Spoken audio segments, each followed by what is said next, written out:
Delhi blast में एक बड़ा खुलासा हुआ है। ये खुलासा हुआ है दरअसल ड्रोन की खेप भारत में भेजने का। पाकिस्तानी हैंडलर्स जो हैं वो लगातार साजिश रच रहे हैं और उनके मदद से भारत में दरअसल पूरे एक ड्रोन की खेप को पहुंचाने का एक मामला सामने आया, खास तौर पे तब जब दिल्ली में ब्लास्ट हुआ और अलग अलग शहरों में ब्लास्ट करने की प्लानिंग रची गई थी। इस खुलासे के बाद ये बात साफ हो चुकी है कि दरअसल जो दिल्ली में ब्लास्ट हुआ उसके अलावा वही कई शहरों में ब्लास्ट करने की आतंकियों की एक प्लानिंग थी और उसके मुताबिक दरअसल दिल्ली के जो ब्लास्ट हुए उसमें ये भी खुलासा हुआ कि पाकिस्तानी हैंडलर्स जो थे वो दरअसल ड्रोन की एक बड़ी खेप जो थे वो भारत भेजने की प्लानिंग कर रहे थे और इसका तरीका ये था कि एक्सपोर्ट इंपोर्ट कंपनियों के जरिए अलग अलग पार्ट्स के जरिए जो है ये बाकायदा ड्रोन के पार्ट्स भारत पहुंचते और भारत पहुंच करके इसे असेंबल किया जाता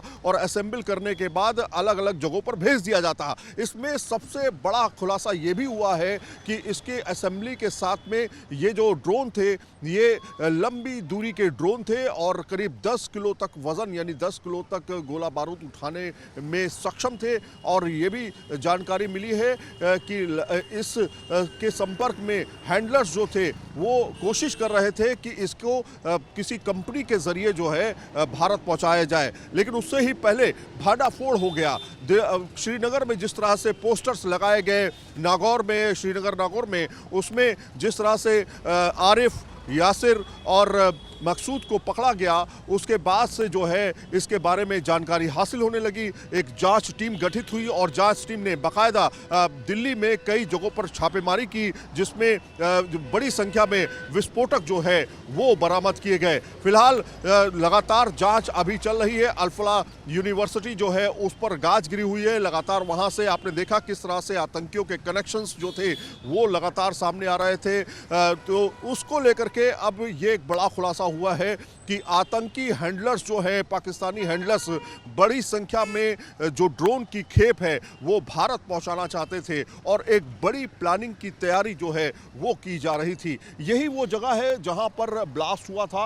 आपको मालूम होगा 10 नवंबर को शाम को यहां पर ब्लास्ट हुआ था और ये बताया गया कि उमर जब यहां पर पहुंचा उससे पहले उसने बाकायदा कई जगहों की जो है रैकी की थी और रैकी करने के बाद जब वो यहाँ पे पहुंचा तो उसने अपने आप को उड़ा लिया, अपनी गाड़ी में जो ब्लास्ट मटेरियल था उसको उड़ा लिया। तो जाहिर तौर पर इसके अलावा भी कई आतंकी जो पकड़े गए हैं उनके पास से लगातार खुलासे हो रहे हैं, अलग अलग बयान दर्ज किए जा रहे हैं और उससे साफ जाहिर होता है कि अभी भी जो है कई परतें अभी इसमें खुलनी बाकी हैं, क्योंकि दिल्ली ब्लास्ट का मामला सिर्फ दिल्ली तक ही सीमित नहीं था बल्कि कई शहरों में ब्लास्ट करने की जो प्लानिंग थी वो बाकायदा इस मामले को लेकर के रची गई थी।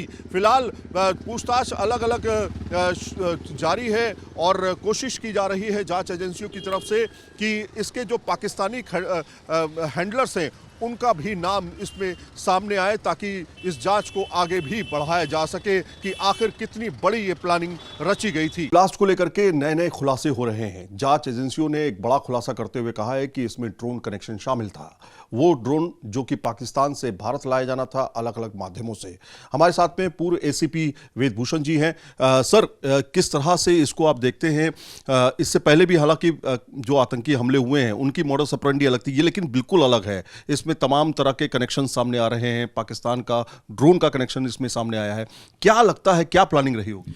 देखिए, 10/11 अटैक के बाद जो रेड फोर्ट अटैक के नाम से जाना जाता रहेगा, लगभग 800 लोगों को अब तक IB, J&K police, Delhi police, Uttar Pradesh police उनको इंट्रोगेट कर चुकी है। इंट्रोगेशन से ये पता लग रहा है कि जो अटैक था बहुत लार्ज स्केल पर होना था और पूरे इंडिया के उनके रडार पर था, जिसमें ड्रोन अटैक सबसे इंपॉर्टेंट था। हालांकि ड्रोन पंजाब के अंदर स्मगलिंग के लिए और तमाम बॉर्डर्स से इस तरह के पाकिस्तान की तरफ से आते रहे हैं, परंतु इस बार जो ड्रोन अटैक होने थे वो डिफरेंट तरीके थे, स्मगलिंग नहीं थे। वो देश के ऊपर एक टेरर का एक साम्राज्य स्थापित करना था। उसके लिए बहुत लार्ज स्केल पर ड्रोन हिंदुस्तान लाने की तैयारी की गई थी, बल्कि तैयारियां इस तरह थी कि ड्रोन को पार्ट्स के अंदर डिफरेंट तरीके से छिपाकर भेजा जाए जिससे कि डिटेक्ट ना हो सकें। बाद में उनको यहाँ पर असेंबल कर लिया जाए। और वो इतने ज़्यादा ताकतवर थे कि एक एक ड्रोन 10-10 किलो वेट तक लेकर कैरी करके कहीं भी अपने गंतव्य स्थान पर पहुँच सकता था। तो ये तमाम जो तैयारियां बताती हैं कि जो इनका जो नेटवर्क था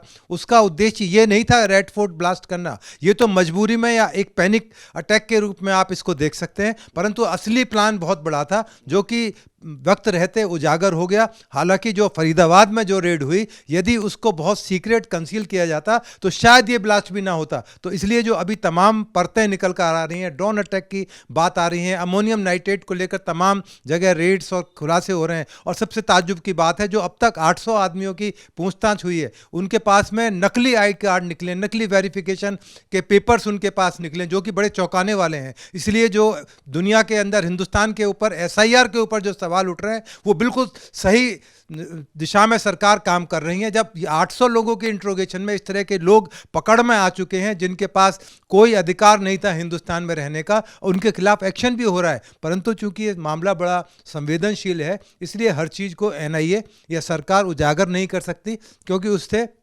इन्वेस्टिगेशन को नुकसान हो सकता है और दिशा भटकाई जा सकती है। इसलिए अभी जब सारे खुलासे होंगे, जब इसकी चार्जशीट आएगी, जिन तमाम लोगों को अब तक अरेस्ट किया गया है, इंट्रोगेट किया है या लिस्ट ऑफ विटनेसेज हैं, तब सबके पता लगेगा इस दुनिया को कि ये क्या तैयारियां थी, किस तरह से ड्रोन अटैक की तैयारी थी।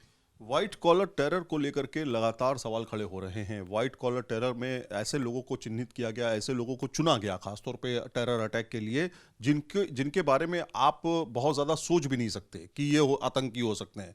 ऐसे मॉड्यूल को तैयार करने के पीछे की साजिश आखिर कौन कर सकता है? क्या आपको लग रहा है कि बॉर्डर पार से लगातार इस तरह की साजिश होती रही है? देखिए, बाहर से तो जैश ए मोहम्मद का तो बिल्कुल नाम खुलकर आ चुका है। डॉक्टर जो शाहीन अरेस्ट हुई थी, उनके कनेक्शंस मसूद अजहर की बहन के साथ में उनके लिए काम कर रही थी, पैसे का लेन देन एस्टेब्लिश हो रहा है, तमाम उनके कॉल डिटेल्स के साथ कनेक्शंस निकल कर आ रहे हैं, बल्कि टर्की से कनेक्शन निकल कर आ रहे हैं। इनमें जो 2 अरेस्ट हुए हैं वो टर्की भी यात्रा कर कर आए थे। तो अभी तमाम चीज़ें बहुत जल्दबाजी होगी कि उनको रिवील करना सरकार के लिए, इसलिए थोड़ा सा इंतजार करें जब तक चार्जशीट ना आए। उससे पहले इस तरह की चीज़ें क्यास लगाने से नहीं, ये क्योंकि एविडेंस और सबूत पर सारी कार्रवाई चलती है, क्योंकि एनआईए की कोर्ट के अंदर ये तमाम ट्रायल होंगे और तमाम J&K से जो लिंक्स निकल कर आ रहे हैं, पाकिस्तान से जो लिंक्स निकल कर आ रहे हैं, टर्की से जो लिंक्स निकल कर आ रहे हैं, धीरे धीरे उनके खुलासे चार्जशीट के रूप में होंगे। तब पूरी दुनिया को पता लगेगा कि हिंदुस्तान को या दिल्ली को किस तरह से दहलाने की साजिश इन पढ़े लिखे नवयुवक और डॉक्टरनीज द्वारा की गई। मैं आपको बताना चाहता हूँ, बिन लादेन एक बहुत बड़े जीनियस थे, पढ़े लिखे थे, उन्होंने अमेरिका को जिस तरह से दहलाया, तो इनका जो आइडिया था